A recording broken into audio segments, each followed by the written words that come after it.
This is my 2003 Bonneville. It's the 790 model with carburettors and an oil cooler.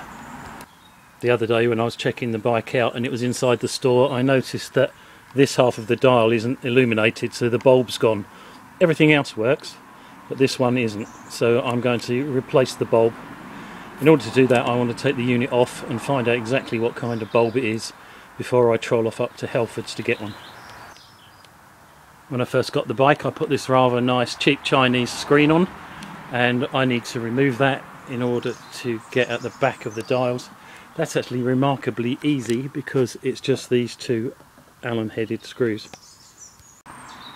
Right, just loosen that one off. Right, well that was easy. And then you're back to the classic look. The classic look is great, but you can't ride it faster than about 60 miles an hour without a screen. If you look in the back, these plastic cups have a slot in them for the electrical cable to go into, and it seems to me that if I undo these two, the whole thing might drop and I don't actually have to take the drive off. In order to do that though, it seems to me I'm going to have to drop the headlight.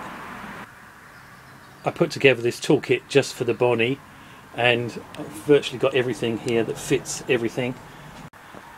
Now the cup can only drop down that far, which means I'm going to have to take the headlight off, undo that one, undo the one on the other side and drop it down. Got a nice little ratchet spanner. It's a sort of cheap thing you can get. It's a set from Halfords or somewhere like that, and it just makes taking everything off that much easier. Oh, it sounds a bit crispy. I don't think this has come off in a while. So undo that and then drop the headlight down. The headlight doesn't actually go down very far because of all the wires in the loom. I've also noticed that for some reason I've got a live mayfly living in my cup there. I think we might have to liberate him. There are two connectors for lights, one at the back, which is obviously easy to get at, and the one that I want, which is not so easy to get at, but I should hopefully be able to pull that out and find out what kind of bulb is in there. The one that I'm after, which is this one, has actually just fallen out as though it wasn't properly located. If I turn the ignition on, it actually lights up.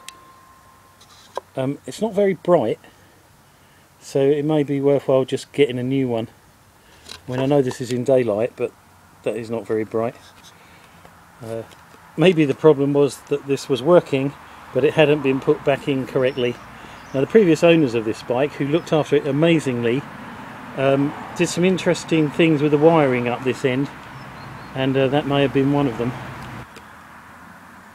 Just out of interest, I pulled the other one out, and you can see this is a much larger bulb. The two aren't the same. That's how you get caught out when you buy things, and that's why I took this apart first. Again, although they both work, and they're not too bad, I think it might be worth my while just replacing them, and I might replace the others in the other dial as well. A good trick when you're putting things back together that have rubber sockets, just put a little bit of silicone on them before you push them back in, and it makes it so much easier. It dries and it won't affect any kind of electrical performance. Getting this little grey one in is really fiddly, and I had to use long nose pliers in order to do it. But I think it's worked, so I turn it on and then try and get, see the top one. The bottom one is actually lighting up this, but it's not very strong. If you go in close, you can see the light inside it, just over there. So I've just come out in the dark to check how effective my newly replaced bulbs are. I need to turn off that light. So let's see how good these are.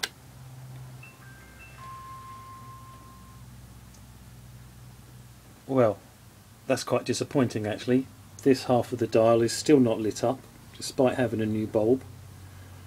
The other dial's nice and bright. The two indicators are very bright. So this is the neutral and this is the oil pressure light. I've also on my bike I've added in this very bright indicator light and the beeper. And the reason I did that is because I wasn't used to have a bike that didn't have self-cancelling indicators.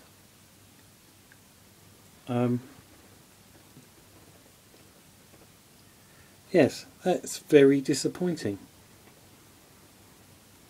I wonder if it's just always going to be like that. I expected this Triumph to be lit up.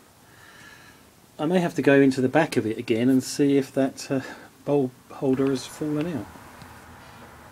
Having found that the bulb no longer illuminates, it looks like I've wrecked the bulb. I've taken the dial right out. You need to get a pair of pliers and twist that thumb twist there, and then you can just drop the drive out and take it off. To take the dial right out of the housing, you have to remove the reset screw, and this comes out this way, and it is held in with a very tiny screw. So that's the little screw, and you can see mine, the head is all rusted up. So before that goes back in, I'm going to heat that up with a flame and dip it in oil to get rid of the rust. As far as I can tell, I've actually damaged this bulb putting it in, so I'm going to have to go and get another one.